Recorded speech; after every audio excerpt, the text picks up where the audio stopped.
இந்த ஸ்வீட் பண்ணுறதுக்கு நான் வந்து 1 கப்பு பச்சரிசி எடுத்துட்டுருக்கேன், 1/4 கப்பு பைத்தம்பருப்பு எடுத்துட்டுருக்கேன், 1/4 கப்பு கடலைப்பருப்பு எடுத்துட்டுருக்கேன். இதை நம்ம வறுத்துடணும். கலர் மாற வேண்டாம், நல்ல வாசனை வரணும். கையில் பொறுத்தா தொட்டால் சூடு பொறுக்க முடியாத அளவுக்கு இருக்கணும். அந்த அளவுக்கு சூடு வந்த பிறகு ஸ்டவ் ஆஃப் பண்ணிவிட்டு இது நல்லா ஆறினதுக்கப்புறம் களைஞ்சிட்டு ஊற வச்சு அரைச்சி தான் நம்ம இந்த ஸ்வீட் பண்ணணும். 1 கப்பு பச்சரிசி, 1/4 கப்பு கடலைப்பருப்பு, 1/4 கப்பு பாசிப்பருப்பு போட்டு நல்லா நைஸாக பேஸ்ட் மாதிரி அரைச்சின்னு வந்துட்டேன் பாருங்க. நல்லா நைஸாக இருக்கணும், அப்போ தான் அந்த ஸ்வீட் வந்து ரொம்ப நல்லா இருக்கும். இது நல்லா நைஸாக அரைச்சின்னு வந்தாச்சு. இப்போ பாருங்க, நான் 1.5 கப்பு ஆறுது இல்லையா, 3 கப்பு வெல்லம் போட்டிருக்கேன். அதுக்கு ஒரு 3/4 கப்பு தண்ணி விடுறேன். இது வந்து ரொம்ப பாக ஆகணுங்கிறது இல்லை, வெல்லம் நல்லா கரையட்டும். வானிலையில் ஒரு 2 டேபிள் ஸ்பூன் நெய் விட்டுருக்கேன். நம்ம கொஞ்சம் இதுக்கு தேவையான முந்திரி பருப்பு, திராட்சை மட்டும் நம்ம வறுத்து எடுத்துக்கலாம். வறுத்து எடுத்து தனியாக வச்சுட்டுலாம்.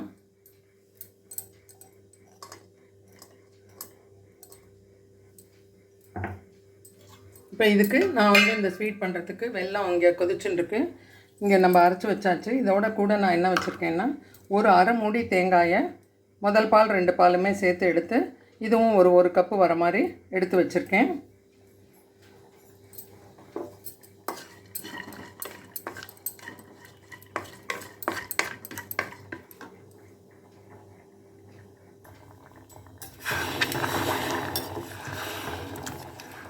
இது நல்லா வெல்லம் ஃபுல்லாக கரைஞ்சதுக்கப்புறம் நம்ம வடிகட்டி அந்த அரைச்சி வச்ச அரிசி மாவோடு சேர்த்துக்கலாம்.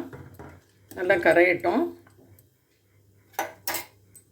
பாருங்க, திராட்சை எல்லாம் நல்லா உப்பிண்டு வந்துட்டு முந்திரி பருப்பும் நல்லா சவக்க ஆரம்பிச்சிடுது. இந்த ஸ்டேஜில் இதை மட்டும் நம்ம தனியாக ஒரு தட்டில் எடுத்து வச்சிடலாம். பாருங்க, வெல்லம் நல்லா கரைஞ்சி ஒரு கொதி வந்தாச்சு. இப்போ நம்ம ஸ்டவ் ஆஃப் பண்ணிடலாம். ஆஃப் பண்ணிவிட்டு நம்ம வடிகட்டிக்கலாம். இப்போ ஆல்ரெடி நெய் கொஞ்சம் இருக்குது, அதோட கூட கொஞ்சம் நெய் விடுறேன் நான். இப்போ இதோடு இருக்கட்டும். இப்போ நம்ம வந்து இந்த வெள்ளை பாகையும் இந்த அரிசி மாவு அரைச்சி வச்சுருக்கோம் இல்லையா, அதை ரெண்டையும் ஒன்றா மிக்ஸ் பண்ணி இதில் போட்டு நம்ம கிளற போகிறோம். பாருங்க, வெள்ளை பாகை இதில் சேர்த்தாச்சு. நம்ம அடுப்பில் வச்சு கிளறும்போது கொஞ்சம் கட்டிகள் ஆகும். அதனால் நம்ம இது மாதிரி முதல்ல நல்லா கலக்கின்ட்டு கட்டி இல்லாமல் கிளறின்ட்டு இந்த நெய் நல்லா சுட ஆரம்பிச்சிடுது. அதில் விட்டுட்டு கைவிடாமல் நம்ம கிளறணும்.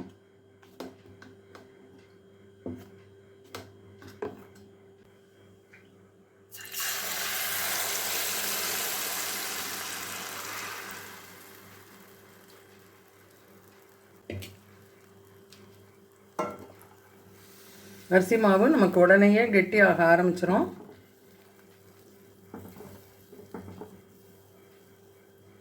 நல்லா கெட்டியாக ஆகும்போது நம்ம தேங்காய் பாலையும் விட்டுடலாம். நான் வந்து அரிசி அரைக்கும் போதே ஒரு 4 ஏலக்காயும் அரைச்சிட்டேன்.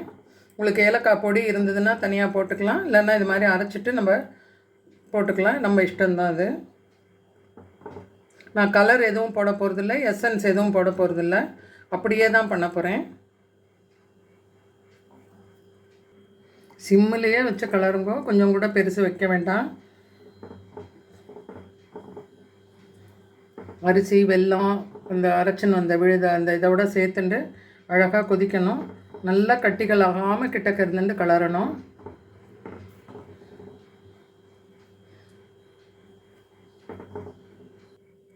பாருங்க, இப்போ நமக்கு கொஞ்சம் கொஞ்சமாக கெட்டியாக ஆரம்பிச்சிருது. நம்ம கரண்டியில் கலரும் போதே கொஞ்சம் ஃபாஸ்ட்டாக கலர முடியாமல் கொஞ்சம் தள்ளி தள்ளி கலர்ற மாதிரி இருக்கும். இந்த ஸ்டேஜில் நம்ம இந்த தேங்காய் பாலை இதில் விட்டுடலாம். பாருங்க, கெட்டியாக ஆரம்பிச்சிருது. இப்போ நம்ம சும்மா ஜஸ்ட்டு ஒரு பிஞ்சு சால்ட்டு, இப்போ நம்ம தேங்காய் பாலை இதில் மிக்ஸ் பண்ணிடலாம். தேங்காய் பால் மிக்ஸ் பண்ணி 2 கலர் கலரினதுக்கப்புறம் இன்னும் நமக்கு கொஞ்சம் நெய் தேவைப்படும், நெய் விடலாம். பாருங்க, நான் அரை மூடி தேங்காயில் 1 கப்பு தேங்காய் பால் எடுத்திருக்கேன். அதை விட்டாச்சு.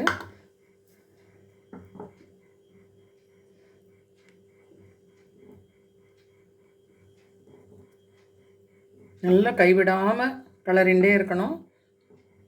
இது இன்னும் கொஞ்சம் கெட்டி ஆகும்போது நம்ம இன்னொரு டேபிள் ஸ்பூன் நெய் விடலாம். ஆல்ரெடி 2 டேபிள் ஸ்பூன் விட்டுருக்கேன் நான். இப்போ 3வது டேபிள் ஸ்பூன் விடலாம். இன்னும் கொஞ்சம் கெட்டி ஆகட்டும். அங்கே நல்லா கெட்டியாக ஆரம்பிச்சிடுது. நமக்கு இது மாதிரி கட்டிகளாக தெரிகிற மாதிரி இருக்கும். எல்லாம் நல்லா மசிஞ்சு நல்லா அழகாக வந்துடும். இப்போ இந்த ஸ்டேஜில் நம்ம இன்னும் ஒரு ஸ்பூன் நெய் விட்டுடலாம்.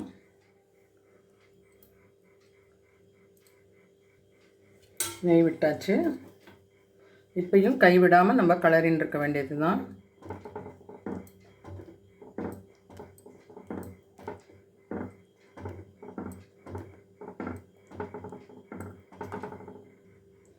நல்லா கெட்டியாக வர ஆரம்பிச்சிட்டு பாருங்க. இப்போ வந்து இன்னும் ஒரு ஸ்பூன் நெய் தேவைப்படும். இன்னும் ஒரு ஸ்பூன் நெய் மட்டும் விட்டுக்கலாம்.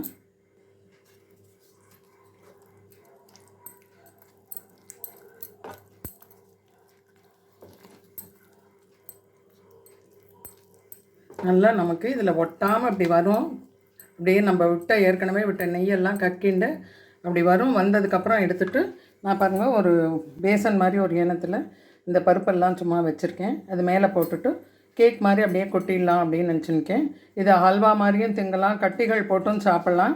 நான் இது மாதிரி இன்றைக்கி பண்ண போகிறேன்.